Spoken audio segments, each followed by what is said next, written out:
Yes, ఇక్కడ వచ్చేది పినాయిల వాసన కాదు, పీరుగుల వాసన.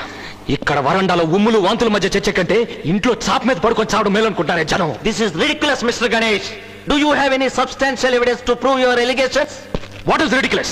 Have you ever gone through a medical journal? Do you know that 75 crore Indian people are nearly 500 kilometers away from a basic operation table? Do you know that 1 lakh women are dying due to the non-availability of sterilized medical plates to cut their umbilical cords? Do you know that the cost of 1 bypass surgery is equal to 10 years income of an average Indian? Is this enough or do you want more evidence? ఏంటయ్యా పెద్ద సంస్కట్లా డబాయిస్తున్నావు? జనాభా పెరిగిపోతుంటే government మాత్రం ఎంతవరకు పనిచేస్తుంది? అందుకే కదా మేము private hospitals కట్టి మెడికల్ సర్వీస్ చేస్తున్నాం.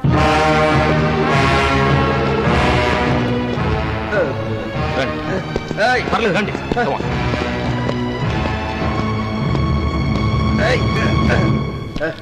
ఈయనెవరో మీకు తెలుసా? Doctor Rajagopal, MBBS FRCS. ఇదే సిటీలో మెయిన్ సెంటర్ చూసుకుని పెద్ద ఆసుపత్రి కట్టాడు. 7 అంతస్తుల building, centralised AC, latest equipment. ఏడాదికో బ్రాంచ్ ఓపెన్ చేసి సర్వీస్ చేస్తాడట.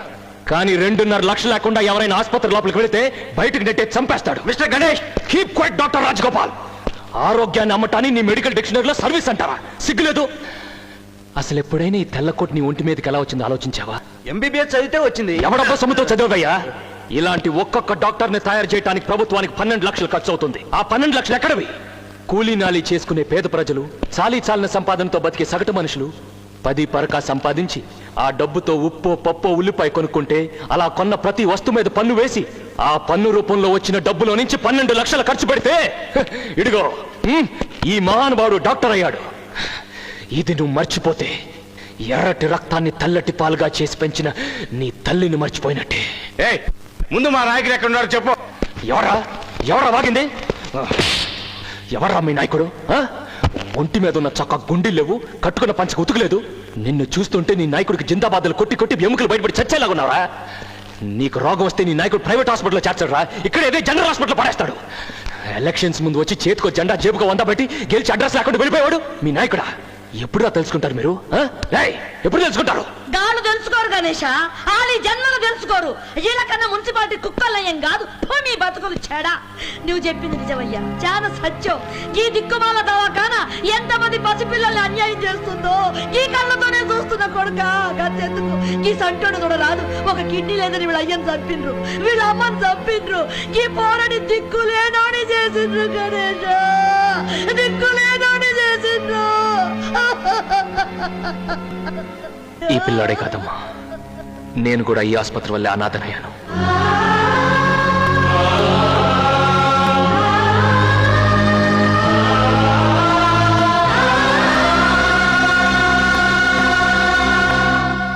ప్రభుత్వ ఆసుపత్రిలో పేదవాడి ప్రాణానికి విలువ లేదు గనుకే మా నాన్న చనిపోయాడు. ప్రైవేట్ హాస్పిటల్లో తండ్రిని బతికించుకోబోయి నా చెల్లి బలైపోయింది. ఈ సిస్టమ్కి ఎదురు తిరిగిన పుణ్యానికి నా స్నేహితురాలు సజీవ దహనం అయిపోయింది. చూడు గణేష్, ఎప్పుడో నీ విషయంలో ఒక తప్పు జరిగి ఉండొచ్చు.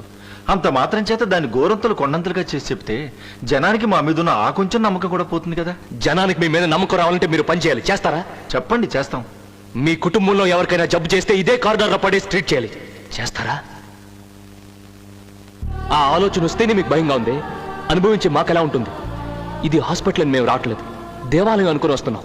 మిమ్మల్ని కేవలం డాక్టర్లుగా భావించి రావట్లేదు, దేవుళ్ళు అనుకుని వస్తున్నాం. అటువంటి మమ్మల్ని ఇలా చులకనగా చూడొచ్చా? పురుగుల కంటే హీనంగా ట్రీట్ చేయొచ్చా? కాపాడండి అయ్యా బాబు అని కాళ్ళ మీద పడుతున్నామే, ఆ నమ్మకానికి ద్రోహం చేయొచ్చా?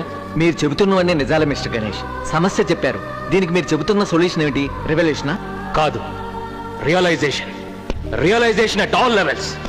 ఆత్మవిమర్శ అన్ని తరగతుల వారికి రావాలి. నాకు వచ్చిన పరిస్థితి మరెవరికి రాకూడదు. డబ్బు లేని కారణంగా మరో ప్రాణం పోకూడదు, ఇంకో కుటుంబం నాశనం కాకూడదు. మన రాష్ట్రంలో డాక్టర్లు ఎన్నోసార్లు స్ట్రైక్ చేశారు. ఎప్పుడు చేసినా మీ జీతాల కోసం చేశారే గాని హాస్పిటల్ ఫెసిలిటీస్ బాగుపడాలని ఎప్పుడైనా చేశారా? ఇక మీదైనా మీరు చేసే పని జీతం కోసం చేసే పనిగా భావించి చేయకండి, దైవసేవగా భావించి చేయండి. చద్దన్నంలో ఉల్లిపై నంచుకోవడానికి కూడా గతి లేని పేదవాళ్ల దగ్గర మెయిన్ గేట్ నుంచి మార్చిల వరకు లంచం అడిగే అలవాటు మానుకోండి. మీ దగ్గర చాలినంత డబ్బు లేదనే కదా లంచం అడుగుతున్నారు. వాళ్ళు మీకంటే డబ్బు లేని వాళ్ళు కాదా? వాళ్ళని దోచుకోవచ్చా?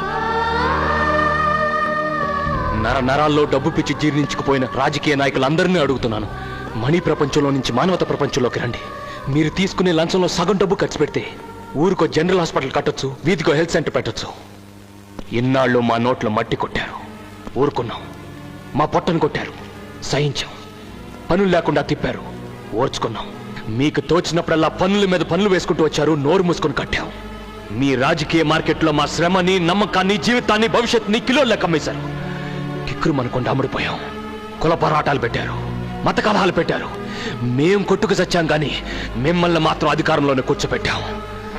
అన్నిటికీ ఊరుకున్నాం కదా అని ఇకపై మా జీవితాలతో ఆడుకున్నా, మా ఆరోగ్యాన్ని అలక్ష్యం చేసినా, మా ప్రాణాల్ని మాంసంలో అమ్మాల్ని చూసినా ఏం చేస్తారు మిస్టర్ గణేష్? చంపుతాం.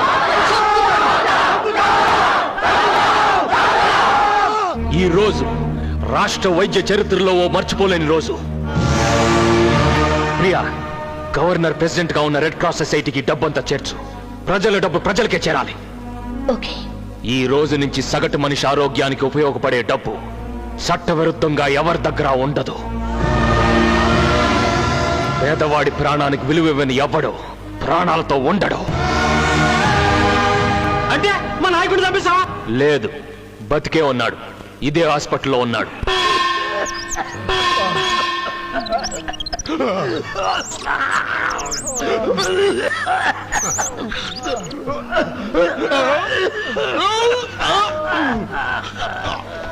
గుడిసెల వాళ్ళకైనా బంగ్లాల వాళ్ళకైనా అందరికీ ఒకే ట్రీట్మెంట్ ఇప్పిస్తానని వాగాడుగా.